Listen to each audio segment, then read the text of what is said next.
નમસ્કાર મિત્રો, સ્વાગત છે તમારો અમારી યુટ્યુબ ચેનલ વરસાદી અપડેટમાં। તો મિત્રો હમણાં તમે વરસાદની આગાહી મતલબ કે તમે વાઇટ જોઈ રહ્યા છો કે હવે વરસાદ ક્યારે આવશે, પણ હજી પણ ઘણા બધા એવા વિસ્તારો છે જ્યાં વરસાદ નથી આવ્યો અને હવે એવી પણ શક્યતા છે કે ત્યાં વરસાદ પણ ન આવે, કેમ કે બંગાળની ખાડીમાં જે સિસ્ટમો બની રહી છે તે સિસ્ટમો આપણે ગુજરાત તરફ આવી જ નથી રહી। તે જઈ રહી છે હિમાલય તરફ, એટલે કે આપણે અત્યારે જોવા જઈએ તો જ્યારે આ બંગાળની સિસ્ટમ જે અહીંયા બને છે તે સીધી આ ઉપર અહીંયાથી ને આપણે દિલ્હી તરફ જતી રહી છે। એટલે તમે સમજી શકો છો કે ખાલી આટલા જ વિસ્તારોમાં આપણે ગુજરાત એટલે કે વરસાદ આપણને જોવા મળી રહ્યો છે, બાકી આ વિસ્તારોમાં તો કોઈ જગ્યાએ વરસાદ આપણને ખાસ જોવા જ નથી મળી રહ્યો। જેમ કે ભારે વરસાદ હોય કે પછી ઝાપટા રૂપનો પણ વરસાદ અત્યારે હાલના સમયે જોવા મળી રહ્યો જ નથી મિત્રો। તો મિત્રો હવે આવું કેમ થઈ રહ્યું છે અને આજે ખેલે કેમ સાવ વરસાદ ઓછામાં ઓછો પડ્યો છે? હમણાં 1 મહિનો થઈ જશે પણ હજી પણ આપણા ગુજરાતમાં એક સાટો પણ સારામાં સારો વરસાદ આપણને જોવા મળી રહ્યો નથી, જ્યાં આપણે પાણી જોગો પણ વરસાદ આપણને અહીંયા જોવા અત્યારે મળી રહ્યો નથી। હા, આપણે ઓલા મહિનામાં એટલે કે 7મા મહિનામાં આપણને વરસાદ જોવા મળ્યો હતો, એટલે કે હાલે છે ત્યાં 1 તારીખે એટલે કે 2-3 તારીખે આપણને જ્યારે વરસાદ જોવા મળ્યો હતો, પણ આજે થઈ છે 28-27 તારીખ, પણ હજી પણ આપણે ગુજરાતમાં ક્યાંય વરસાદનો એક સાટો પણ જોવા નથી મળી રહ્યો। હવે મિત્રો તેનું કારણ શું છે તેનું કારણ સમજાવું તો મિત્રો, જે આ બરફ વર્ષા ઉપર તમે જોઈ શકો છો કે અત્યારે બરફ વર્ષા થઈ રહી છે હાલના સમયે તમે જોઈ શકો છો, તો તેનું કારણ એ છે કે આ બધું જે વેસ્ટ ડિસ્ટન્સ છે તે આપણા ભારત તરફ હાલ્યો આવે છે અને તે વરસાદને ધક્કો મારી રહી છે, આવી રીતના ધક્કો મારી રહ્યા છે અને આ જે ભેજ છે હવે તે ઉપરની સાઈડ આવી રીતના જતો રહ્યો છે અને હવે આ છેલ્લો મહિનો છે, એટલે કે આ 10થી 15 દિવસમાં જ્યાં વરસાદ પડ્યો ત્યાં પડ્યો, બાકી કોઈ જગ્યાએ આપણા ગુજરાતમાં વરસાદ પડવાની ખાસ સંભાવના જ નથી મિત્રો। અને આજે કાલ કારણ પણ છે કે આપણે ઓલું અલનીનો આવ્યું હતું ને, તેના કારણે આપણે ગુજરાતમાં વરસાદ સાવ ઓછો પડી રહ્યો છે અને એક તરફથી વેસ્ટ ડિસ્ટર્બન્સ મોટા આવી રહ્યા છે, તો તેના કારણે પણ કંઈક તો વરસાદ આપણા ગુજરાતમાં જોવા મળી રહ્યો નથી। તો મિત્રો હમણાં આપણે જોઈએ કે હવે આપણા ગુજરાતમાં 4-5 દિનનું વાતાવરણ જોઈએ તો ખાસ કરીને મિત્રો આપણે દક્ષિણ ગુજરાત છે, મધ્ય ગુજરાત છે, ઉત્તર ગુજરાતમાં ખૂબ વિસ્તારો છે, દરિયાકાંઠાના વિસ્તારો છે, સૌરાષ્ટ્રના કચ્છના સૌરાષ્ટ્રના દરિયાકાંઠાના વિસ્તારો છે, ત્યાં વાદળછાયું રહેવાની સંભાવના છે અને કોઈક જગ્યાએ ઝાપટા સુધીનો વરસાદ પડવાની સંભાવના છે, બાકી કોઈ જગ્યાએ ભારેથી અતિ ભારે પણ વરસાદ પડવાની કોઈ જગ્યાએ વરસાદની મોટી આગાહી નથી। તો મિત્રો તમે 27 તારીખે જોઈ શકો છો કે ચાંય વરસાદની આગાહી નથી આપણા ગુજરાતમાં। 28 તારીખે પણ તમે જોઈ શકો છો કે સવારના સમયે દક્ષિણ ગુજરાત અને દરિયાકાંઠાના વિસ્તારોમાં ત્યાં જ વરસાદ પડવાની કોઈક જગ્યાએ જ સંભાવના છે, બાકી વાદળછાયું કોઈક જગ્યાએ રહેવાની સંભાવના છે, બાકી કોઈ જગ્યાએ વરસાદ પડવાની ખાસ સંભાવના છે જ નહીં મિત્રો। તમે જોઈ શકો છો કે 29 તારીખે પણ તમે જોઈ શકો છો અને 30 તારીખે પણ જોઈ શકો છો, 31 તારીખે પણ જોઈ શકો છો। 31 તારીખે થોડુંક આપણા ગુજરાતના દરિયાકાંઠા અને સુરત, વલસાડ, નવસારી, ડાંગ આ વિસ્તારોમાં વરસાદ પડવાની સંભાવના રહેશે।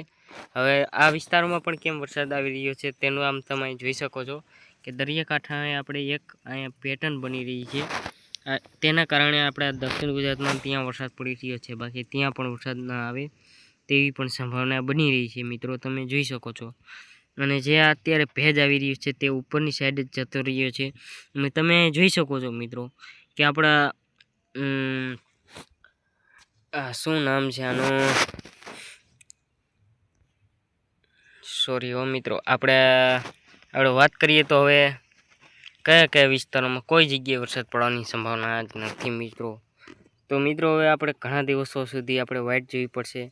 તમે જોઈ શકો છો કે 3 તારીખે એક સિસ્ટમ આપણે ગુજરાત તરફ આવી રહી છે, 4 તારીખે પણ જોઈ શકો છો, 4 તારીખે પણ થોડો ઘણો આપણે ગુજરાતમાં ફાયદો થવાની સંભાવના છે, બાકી કોઈ જગ્યાએ ભારેથી અતિ ભારે વરસાદ પડવાની સંભાવના જ નથી। તમે જોઈ શકો છો આ સિસ્ટમ આવે છે ત્યાં એટલે કે મધ્યપ્રદેશ છે ત્યાં આપણી સ્થિત રહી રહી છે, પણ ત્યાંથી આગળ આપણા ગુજરાતમાં આવી રહી નથી। 10 તારીખે પણ જોઈ શકો છો ક્લીન વાતાવરણ આપણને જોવા મળી રહ્યું છે।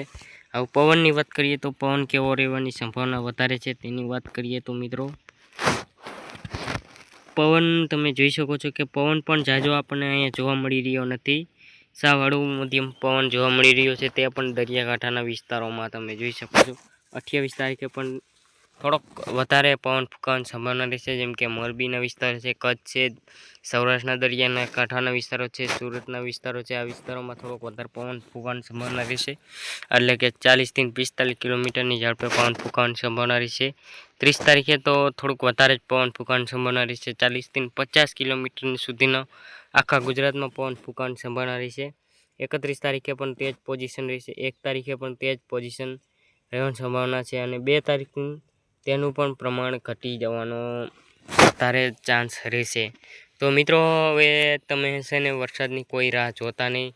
પાણી પાવાના હોય તો આપણે પાઈ દીજો આપણા પડામાં, ખેતરમાં ચેકથી જુગાડ કરીને પાઈ દીજો, કેમ કે હવે વરસાદની કોઈ પણ રાહ જોતા જ નહીં, કેમ કે વરસાદની કોઈ મોટી આગાહી નથી.